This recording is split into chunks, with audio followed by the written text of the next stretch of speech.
This is Planet 76, your source for all things Philadelphia 76ers. We've got another great episode coming your way today, and we're cleared for takeoff. Let's go.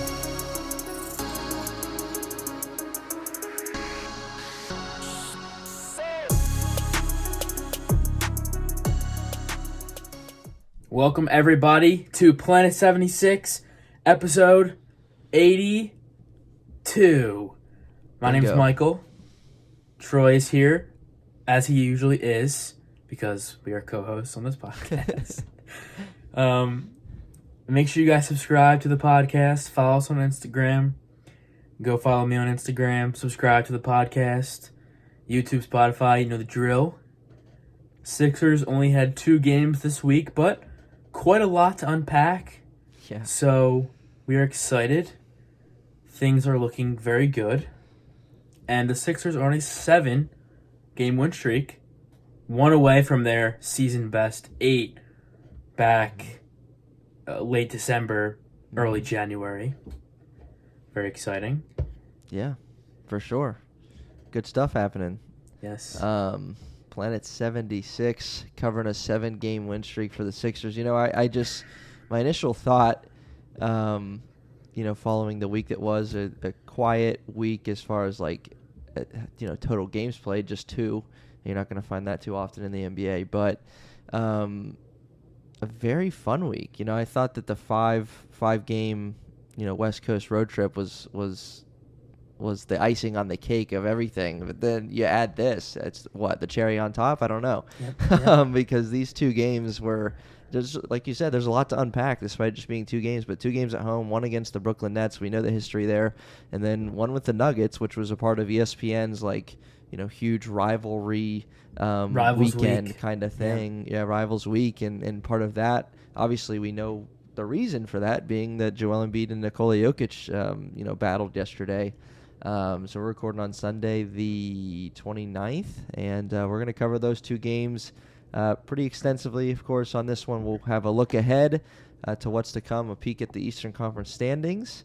And, we're a podcast covering a team that is located in the city of Philadelphia. So we can't ignore the fact that the Philadelphia Eagles are heading to the Super Bowl. You see, you got the green backdrop awesome behind me. That is intentional. My wall's green. It wasn't necessarily. Yeah, your wall's green too. But then I was like, green today. Let's do it. So we rolled with that. And, we'll see who they're playing. So actually right now at time of recording, the Chiefs and Bengals are tied. I'm looking over at the TV. It's at a commercial now. I think there's 30 seconds left, so I think they're going to be heading to overtime. So we'll see who the Eagles do battle with in a couple weeks at the Super Bowl. But, man, so Sixers, 7-game win streak. Again, I didn't think it could get any better from where we were last Sunday after what we did on the West Coast, but it has. Tell me about it. How did that happen? And, before we get into both games, individually, but how did it look as a whole this week for you? What do you think? As a whole, I would say 2-game sample size, the Sixers looked really, really good. And both games, the Nets game ended up being pretty close. And also the Nuggets game ended up being pretty close because, for those that didn't know, the Nets did not have KD when the Sixers played them back on Wednesday. They only won by 4, and the Sixers did put up a few leads in that game, but ultimately it ended in only a 4-point margin of victory for the Sixers. But I would say for the most part, they looked really good. I liked what I saw from, honestly, everybody. Maxey was great off the bench. He's been continuing to come off the bench. Maxey was really good. And I really don't have anything to say when it comes to concerns or issues with this team because they've just looked very much in sync. And I think we talked about cohesion last week or the week before. Either way, the Sixers look very cohesive. They have the best record in the NBA since January. The Nuggets shared that stat with the Sixers, but the Sixers beat them yesterday. Right. So the Sixers now have the best record in the NBA since January. I think they have the third best record overall in the league right now. And a lot of that has to do with this 7-game win streak and the 8-game win streak they had a couple weeks ago. They're 20-4 in their last 24 games. It's nuts. Nuts. It is nuts. You think? I mean, Insane. You think again. We say it every week now, but they were 12-12.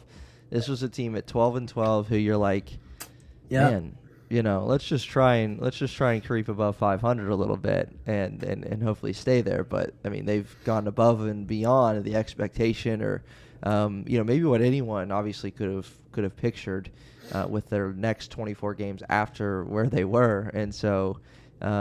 Just a really, really good thing. Again, to think that we're sitting here at the end of January, and now they literally have one of the best records in the NBA. They're one back of the Boston Celtics in the loss column, 2.5 back overall in the standings. But it's just a testament to their health and how they've been healthy for the good part of January, and the stars have been on the floor. And when they've been on the floor, they've contributed in major ways.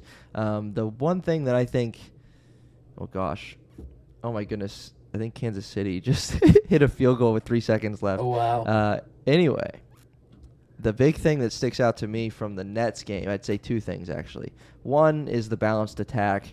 And then two, obviously, no one could stop anybody in that game. It was a game that ended in regulation 137-133. A lot of three-pointers made. The Sixers made 18. I think the Nets made 14. So a lot of three balls getting up and going in. But the balance, I mean, think about it. Tyrese Maxey, 27. Embiid, 26. James Harden, 23. Melton, 19. And Harris, 18. So one, well, I keep saying one, but another thing that sticks out here is D'Anthony Melton in the starting lineup, getting back to scoring. He had on the West Coast, he didn't have too many good scoring games, but to have 19 in the starting lineup for Melton, and then in addition to have that, you have your leading scorer off the bench in Tyrese Maxey, it's hard to argue with the fact that, that's working. This whole Maxey off the bench experiment, whatever you want to say, I'm growing more and more used to it. I think you are too. Yeah, and I think we talked about this last week too, but I still don't know if I necessarily want it to be permanent, because even though it's working very well, I still feel like there's instances where starting Maxey is probably the better move. Mm-hmm. And I still, and don't get me wrong, because you just said it too, I think it's been great so far. It doesn't even really matter what my opinion is. It's been great so far. Objectively speaking, the Sixers have very much found benefit from starting Melton and benching Maxey. Maxey has been amazing off the bench, like I talked about a few minutes ago, against the Nets and the Nuggets. Mm-hmm. And it's been working very well. Right. So I'd imagine the Sixers are going to keep rolling with it. And you mentioned it too, experiment. Mm-hmm. Big usage of the regular season is to experiment. And I'm glad that Glenn and company are actually doing that, because you want to have the best ideas and best options in terms of what to do with the lineup and the rotations when the playoffs roll around. And I don't really think the Sixers did this much last year. Now, granted, they were in the midst of the whole thing with, Ben Simmons, and it wasn't really all that possible this time last year. But still, it's good to see nonetheless. I really think it's been working very well, and I think most Sixers fans would agree with me. Right. Yeah, and a huge component that I just really it kind of hit me, I think, this week, or now it was something that was so obvious. I don't know why it just hit me, but a huge thing to all of this is how, D'Anthony Melton has been playing in the starting lineup, and how efficient he's been, how much of a, we can talk about it all day long. The piece of adding D'Anthony Melton to this team is just massive, but let's not get it twisted. If D'Anthony Melton played decently in the Maxey absence, then we wouldn't be sitting here having this conversation because it would be Tyrese Maxey's job in the starting lineup. But because of his ability to adjust and plug and play in the starting lineup with the starters and have the success that he's been able to have, I mean, that's a huge part of this. Regardless of how Maxey plays in the starting lineup or on the bench, how DeAnthony Melton has performed in the starting lineup is just as important, just as big here. So, again, encouraged by just what they've been able to do. And, again, it's really encouraging when you see a game where Maxey has 27 and Melton has 19, because then who cares who's in the starting lineup at that point. So, Seth Curry, welcome back to him. Wow. 32 points on 7 of 10 from 3 against the Sixers. And the artist formerly known as number 25, now Ben 10, had 12, 5, and 5. And he was off the floor for I don't know how many minutes to close the game, but he was not on the floor to end the game. I got into a Niang a little earlier, but just kind of I saw someone say, with what Harden did to close that game and to have Ben Simmons on the bench was kind of a cool thing there. So yeah, then Saturday, 3 p.m. tip against the Denver Nuggets. I full disclosure, thought about going to this game, but then I looked at tickets and they were expensive. That was a classic, man. They were expensive, and I actually knew someone who ended up going, and I was a little surprised that they were expensive because I knew with the next day in Philadelphia, maybe the big spenders will go for that game, and then maybe this one will be able to be a little discounted, but they were pretty expensive. I was like, nah, I'm good. I'm 3 hours away anyway. So 126, 119. Sixers were down 15 at half in this one. But to me, I don't know. I just had the feel that they were going to make a run, and they surely did right at the beginning of the third quarter to make it a game again. Ended up winning the second half by 22, obviously, for the 7-point victory. Man, what about Joel Embiid? Okay.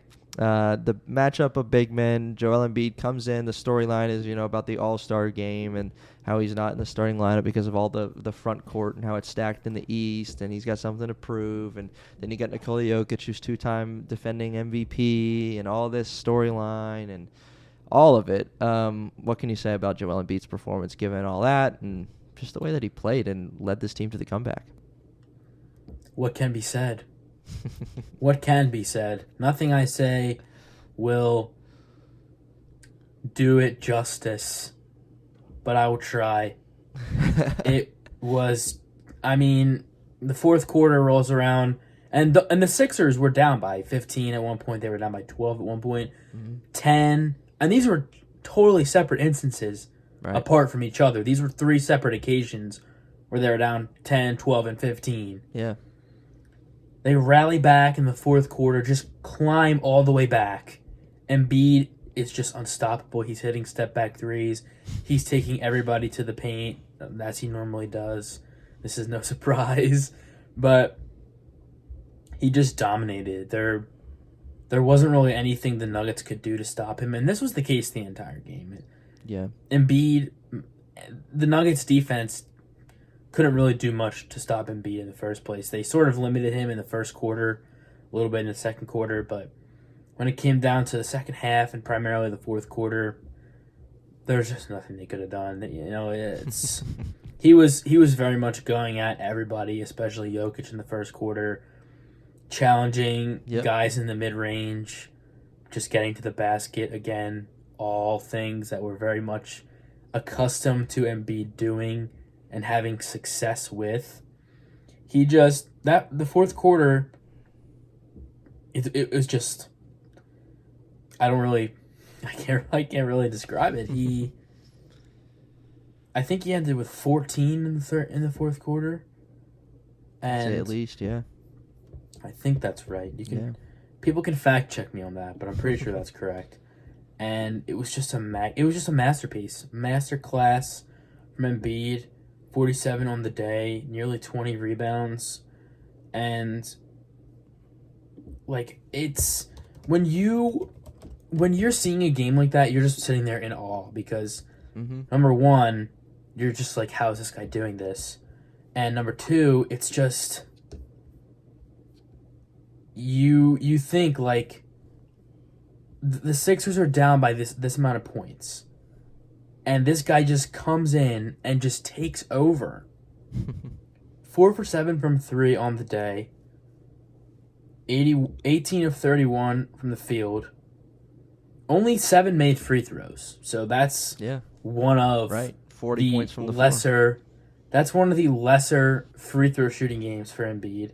Again, 18 rebounds, 5 assists, 2 blocks. He did turn the ball over a little bit. He was forcing a little bit. Mm-hmm. But still, it's when you have that kind of scoring impact on the game, everything is not canceled out per se, but it's like it makes it easier to cope with. It makes up for it, right? So, as you can tell, I have a hard time putting into words. He was unstoppable. Unstoppable. I would say, too, like as I was watching that, and as you think back to the performance that it was early on. I don't know what his field goal percentage was in the first half, but it wasn't as good as it was in the second half. And so second half, Joel, he had points in the first half. He had probably 19, 20, maybe a little more. But second half, he was just efficient. And especially in, again, like you mentioned, they're down 15. They made a run to start the third, but then Denver went on a run. Then Philadelphia made another run. Then Denver went on a run. And so, there were just time after time. It's, 10-12, 10-12. And then it was kind of like, okay, Embiid's checking in or whatever. I don't remember what the score was, but he just did it all. He hit some threes. He hit, some mid-range. He had one on the fast break where he actually pulled up kind of nicely in the lane with like a runner before getting a charge or something like that. He just knew what he was doing. He knew where he was on the floor, and he was very, very efficient from the floor in the second half and orchestrated the Sixers run that they were able to go on and able to get the victory and the sweet, sweet, sweet step back when they were up 5 with like a minute left, and he just drilled it. He got the ISO with Jokic and knocked it down to go up 8, ran down court after the timeout, and Harden jumped on his back. It was so cool. But it reminded me of, just the zone where you've seen Embiid before. A game against Chicago, I guess, last season where he had 50. A game against Utah earlier this season where he was just in the zone. It was one of those nights, and it just so happened to be a part of this rivalry week and against Nikola Jokic, who had 24, 9, and 8 himself, which is nothing to, not too shabby there. So, but 47, 18 boards, 5 assists, 3 steals, and 2 blocks. He's only the third player. Seems like we're saying this once a week, that he's doing something that doesn't get done very often. He's only the third player since 1975 to put up those numbers, at least in all of those categories. So since 1975, it's only happened 3 times. Again, not a math major, never claimed to be a math major, but there's been a lot of NBA basketball games played since then. So just incredible stuff from Joel, night in and night out. Again, speaking of math, sorry, go ahead. Now, I was just going to say, again, Jokic with 24, 9, and 8. And so before we break those two guys down a little bit more in depth, what do you got? Yeah, I was going to say, speaking of math, I said Embiid had 14 in the fourth quarter. That's not true. He had 10. He had 10. But I was close. I said at least. Oh my gosh. I was close. I was close enough because I'm just trying to fix my camera here. Troy, you can clip this out. Well, so like you said, though, he had 10. Yeah. But it was efficient. Again, I don't know what he shot in the first half, but when they went to the halftime studio, they were like comparing. I think Jokic and Embiid had similar point totals at halftime, but they were like, well, look at one. He's shooting, 6 for 8, and one's shooting, 4 for 14 or whatever it was.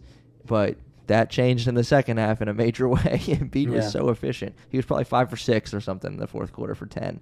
It was incredible. It's just.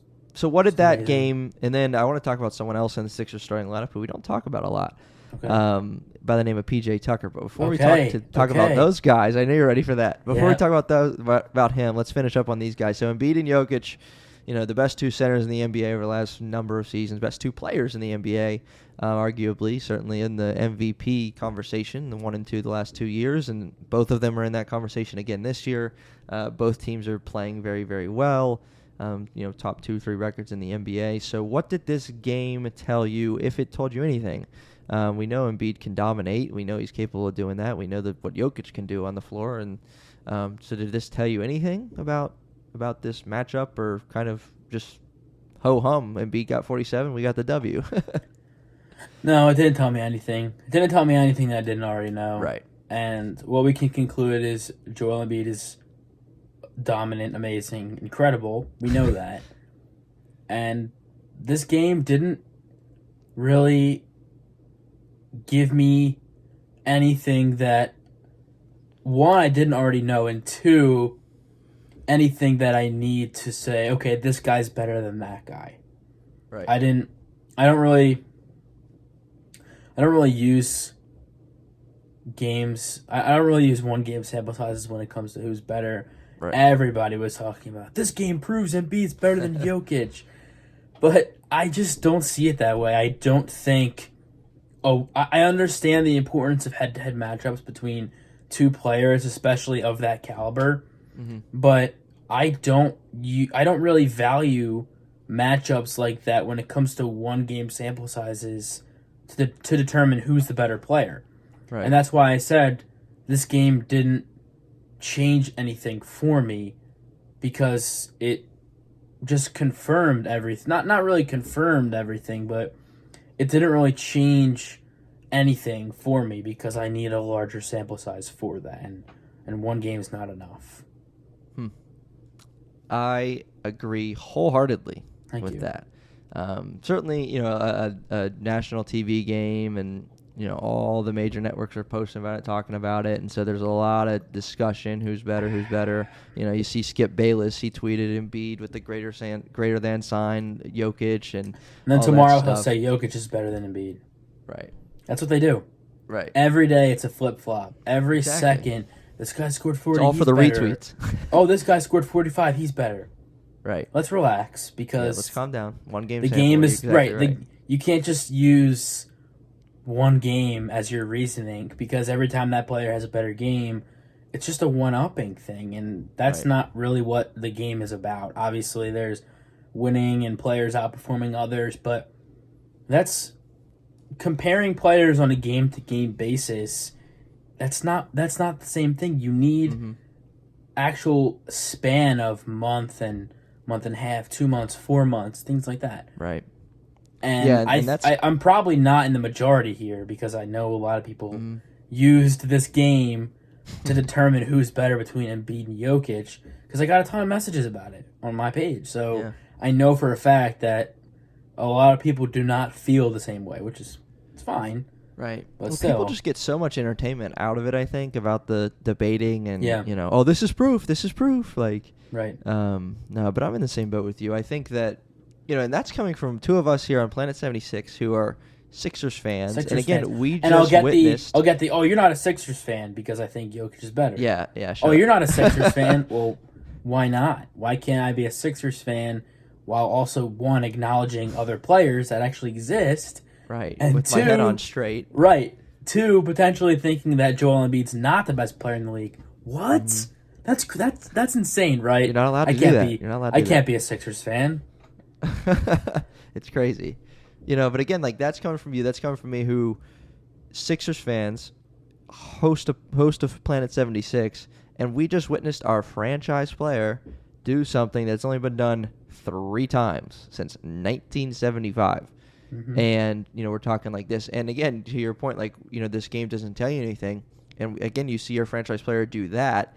What it does tell you is that it's going to take something absolutely insane for Joel Embiid to prove anything to us, because he's already proven so much. There's, again, a 47 he doesn't have much performance. left to prove. Right. Other 40-point performances. He's had so many in his career, and, 50-point performances, 47-18. Like, he's doing what he does, and so it's nothing that we don't expect. It's not shocking news anymore. Yeah. And again, to be able to say that the franchise player can do something that's only been done 3 times in 50 years, that's really significant stuff, just to show what he's been able to do on the basketball court and how we're not shocked by it. All right. So PJ Tucker. I'm ready for I want to get your overall thoughts on him. Yep. Because I feel like there's some good thoughts there. But he came up huge. He came up huge last night against Denver. So there's a minute left or so. I think Harden pulled up from 3, missed. Sixers are up 3 at the time. No one boxed out P.J. Tucker. He comes flying in like he's 27, not 38 or whatever he is, and gets the tip in. He almost put it back with a dunk. Yeah, he did. Gets the tip in to go up 5, so that's massive. Nuggets come back down the court, minute left. Still anyone's ball game. They get a bucket there. And Jokic has the ball, and PJ rips it away, pokes it loose, whatever he did, with 50 seconds left to really put the coffin, or put the nail in the coffin there, because it was looking pretty good after that. So PJ Tucker on both ends making things happen, and then after that, Embiid came down and hit the massive 3 to go up 8. But PJ Tucker, like, huge. That was his first points of the game. So let's talk about that, and then let's talk about PJ Tucker on the whole. So, man, what does that give you? Or actually, let me say this, because I think I'm right about this. You're a PJ Tucker fan. Like, you've been a genuine fan of what he's done on the Sixers. Yes. Okay. 100%. Now, obviously, I know you were smiling, not just because the Sixers won that game, but I know you were smiling because PJ Tucker did something that really clearly, visibly, even the PJ Tucker haters, helped them see that this is value. So what were you thinking in that moment? Because I feel like I'm right about this. Well, in terms of guarding Jokic, just the putback and then the 2 plays. Well, my overall opinion on PJ has not changed since Game 10. I'm sure you could have guessed that, Troy. And assuming you keep up with my page, I'm assuming whoever's listening or watching could have guessed that as well, because my opinions don't change very often. This is a theme. This is a theme with this thing here, with what we got going. This is a theme. So, yeah, I think those kind of plays really embody what PJ Tucker brings to this team when it comes to value, because obviously, aside from Embiid, you can't grab anybody on the Sixers roster and say, "Hey, go guard Jokic and make every single bucket as tough as possible for him." Right. Aside from Embiid, no one else besides PJ Tucker is even capable of doing that, let alone actually doing it. Right. Being capable and actually doing are two different things, and PJ Tucker, he fits into both of those categories. So, and then when it comes to the tip layup, that's obviously a lot of guys can do that, but it goes to show you that, well, one, you got to box out, and two, that's just a PJ play right there. Yeah, that's just a PJ Tucker play, and there aren't a lot of guys on this team that are going to do that. That's the kind of thing you sign him for. I know it's just something so minuscule. In the grand scheme of things, it's going to be forgotten, of course. But something like that is just so valuable, and the defense is just so valuable. And not even guarding guys, just simply being on the court, communicating, being aware, and being able to switch, and being able to defend bigger players, being able to defending some quicker players, just keeping them in front of him because he's stronger than them. All these things are so valuable, and not to mention the things he does offensively, screening, like I always talk about, just simply getting players open, good rebounder. Again, strong player, that applies offensively too. There's just when you say the box score doesn't count, that kind of thing, you really have to watch the game. I hate to say that. I hate saying that. It's such a cop-out response, but you have to be aware of these things or you're going to miss them. That's why everyone thinks PJ Tucker sucks, because they don't actually understand what he's doing, and they don't understand how what he's doing is affecting the game, and how his style of play is so valuable, and why his style of play is so valuable. Right. They don't understand that. And that's what I'm really trying to do is, hey, PJ Tucker is really valuable. Here's why. Why he's valuable. Here's what he does that is so valuable for this team, and why the Sixers gave him the contract that they did, and why he's been on multiple championship level teams his whole career. Right. He's made himself into that player since he was with Phoenix, with the Suns, or however long ago that was. He's that kind of player. He's built himself up to this, and he's established himself as the kind of player who does things that a lot of players simply don't do that are really, really valuable. Sure. Yeah, and I think these... anytime someone argues that or whatever, you just show them these two plays. I mean, you literally say, hey, go watch the last 10 minutes of the Denver Sixers game. Right. From January 28th, whatever. You know? That's all you have to That's see. all you got to do. Because that was the first time all year. I can be pretty animated watching Sixers games sometimes, and that was the first time all year where I like joyfully was like, PJ, and then 10 seconds later I'm like, PJ, you did it again, yes, like it was crazy. And I actually did that, and I thought of you immediately. I was like, this is gonna prove Michael's point to a T tremendously about these things that he just does. I'm all about that agenda pushing too. So yes. whenever some good things happen, I'm on that every single time. Right. And then the second thing that came to mind, this is truthfully, like, when I was thinking about, because I know there's PJ slander. Yeah. I know there's people who hate that he's on the team. There's people who wish he wasn't on the team. There's people who certainly wish he wasn't getting the minutes he's getting or in the starting lineup. And I'm not going to act like I'm like, if there's an extreme of like the people who are in your comments on Instagram, and then there's the extreme of like you on PJ Tucker scale, I'm somewhere in the middle. I'll be honest. Yeah. But I'm on the totally opposite spectrum. Right. Everybody who says that kind of stuff, I'm the total opposite of them. Like, it's just so. I'm trying to get my hands in the frame. It's so polar opposite. Yeah. Yeah, and then I'm somewhere in the middle, and because I'm a little undecided, because sometimes he gets on my nerves, I'm not going to lie. But then there's a night like this.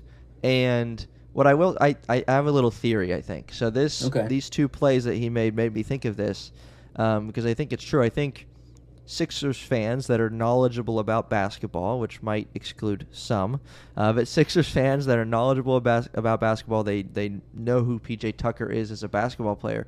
You realize in watching that game that he's brought here to make winning plays like that. Sixers are up 3 against the Denver Nuggets. He gets a tip in, and then he steals it from Jokic, the MVP, 10 seconds later. Winning plays. He's brought here to do that's just like the that. great way to describe it. Yeah. Because, and when people say winning plays, and I kind of just mentioned it in a couple minutes, winning plays, it's a really broad term. Right. But when you narrow it down to that play against Right. Jokic, a clutch steal, that kind of thing. Winning plays that like kind of come out of nowhere, because it did come out of nowhere. He hadn't scored yet, and then he's absolutely no one around him near the rim getting the tip in, but like he took advantage of that, because there's going to be some guys in the league who aren't going to take advantage of that, and so you don't get the recognition that PJ Tucker gets for this. And so I think that, again, knowledgeable Sixers fans that recognize that acknowledge that, the problem that they have. So knowledgeable Sixers fans that are on the spectrum of like, PJ Tucker, this guy sucks, is that they expect that like every game. They expect PJ to make some sort of crazy winning play every single game. And the reality is it's just not going to happen. One, because Sixers are going to be out of some games. There's going to be some games that are up 15 or down 15 that aren't going to matter. And then you just can't expect that every single game. And so my theory is like, for me, I'm guilty of this too. I'm like, when is PJ going to show up? When is PJ going to show up? Well, these are the moments where he's going to show up, and it's just not going to be every night, because not everybody's capable of doing something like that every night to affect winning in the way that he did. Yeah. But when he does, you're going to notice. And so I think, for me, that helped to think like, yeah, he can go 0 for the next 3-4 games or whatever, but I'm still going to remember what he did against Denver to help get that victory. And then, 5-6 games down the road, he's going to do something again that's going to affect the Sixers winning the basketball game, and I'm going to be happy about that too. So I hope other Sixers fans can realize and understand that as well. All right, we've got 5 minutes or so, and with those 5 minutes, we can take a peek at the standings. So Boston, 36-15. Sixers, 32-16, 2.5 back, but 1 back in the loss column, like we mentioned earlier. And then you got the Bucks, Nets, and Cavs, who are within 3 games of each other. The Bucks are just 1 back of Philly in the loss column. So, again, 32-16. The team was 12-12. Keep saying that. They've been stuck on 16 losses for a while now. 24. We'll see if that continues as we look at the upcoming schedule. So, 2 against the Magic at home Monday and Wednesday this week, and then Friday hitting the road for San Antonio, and then back to the East Coast, but in New York against the Knicks, Madison Square Garden on Sunday the 5th. So, Magic, Spurs, and Knicks upcoming. Thoughts on that? So, again, another one of those, 2 games in a row against the same team. Both of these happen to be in Philadelphia against the Magic. You know what I'm going to say? I think I do know what you're going to say. You know what say. I'm going to say? 4-0. Let's go. 4-0. It's got to be. Let's It's got to go. be. These teams are not good. The Knicks are okay, but no. Yeah. Even if Embiid sits tomorrow, he's questionable. Mhm. Even if he sits, got to be a win. It's the Magic. They're 13th in the Eastern Conference. They're 19-31. Yep. Don't let them It's be gotta the be a one win. to snap the streak at No. home, for sure. And then we It's gotta be a certainly owe the San Antonio Spurs one after that one early Payback. season. Remember that? Yep. Game 2 or 3. Embiid had yeah. 40. People were still saying he should get traded. I remember. I Yes. remember. All So, got to be wins. But yeah, 4-0. you think about the last 3-4 weeks. Sixers are on a 7-game win streak over the last 2, but this is favorable matchups. Magic, Spurs, and Knicks. Let's go win them. Let's extend this thing to 11. Let's get to 36-16 through 52 games, meaning Heck there's only yeah. 30 left after that. And we will see what happens. Hopefully, we're talking about 4 more Sixers wins, and vibes are still going to be up, and maybe P.J. Tucker will affect some winning in some way, shape, or form, and people will get off probably his will. back. And, we'll see how many Embiid plays in this week. I am curious if he'll go tomorrow night. I could see him sitting that one, but like you said, no excuse. Like, let's just win the ball game. So, anything else? No, I'm on that PJ Tucker agenda all day. And, yeah, go Sixers. Go Sixers. Go Birds. Yep, shout out Eagles. Yep. Yeah, we'll record before the Super Bowl, but maybe we'll drop some predictions on that one. I don't know. Episode 83 is coming next week. This is episode 82, Planet 76. We will see you next time. Peace out.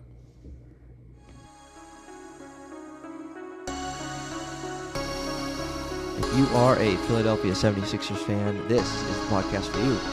Planet 76, a weekly podcast covering all things Philadelphia 76ers. We'll see you next time.